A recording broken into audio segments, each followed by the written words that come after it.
আগামী নির্বাচন ঘিরে রাজনৈতিক দলগুলোর জোট আদর্শের ভিত্তিতে নয়, বরং আসন সমঝোতার কৌশল বলে মনে করছেন রাজনৈতিক বিশ্লেষকরা।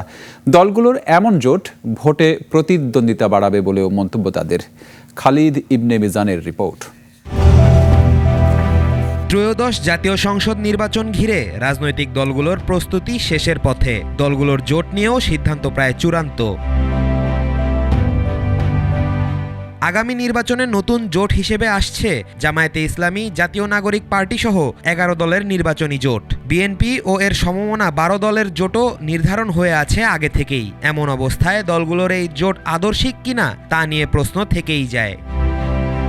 দলগুলোর এই জোটকে আসন সমঝোতার কৌশল হিসেবে দেখছেন বিশেষজ্ঞরা।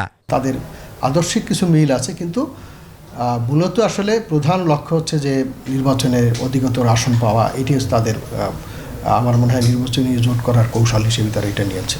বিএনপি নেতৃত্বে যে জোট, এটা নির্বাচনী জোট না, এটা আপনি বলতে পারেন কর্তৃত্ববাদ বিরোধী লড়াইয়ের একটা জোট।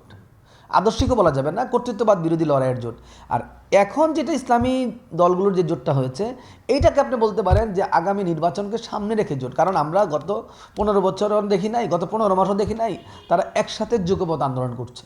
জোটগুলো ভোটের মাঠে প্রতিদ্বন্দ্বিতা বাড়াবে বলেও মন্তব্য তাদের। যতটা না ভোটকে প্রভাবিত করবে, তার চেয়ে বেশি প্রভাবিত করছে হলো মানুষের মানসিকতাকে। তরুণ ভোটারদের বড় একটা অংশ কিন্তু রয়েছে, এবং তাদের ভোটই কিন্তু বিএনপি নেতৃত্বাধীন জোট এবং এখানে এই যে জামাত ইসলামী নেতৃত্বাধীন জোটের আসনের সংখ্যার উপরে বড় একটা ইম্প্যাক্ট ফেলবে বলে আমার কাছে মনে হয়। দলগুলোর এমন সিদ্ধান্ত ভোটার উপস্থিতি বাড়াবে বলে প্রত্যাশা রাজনীতি বিশেষজ্ঞদের।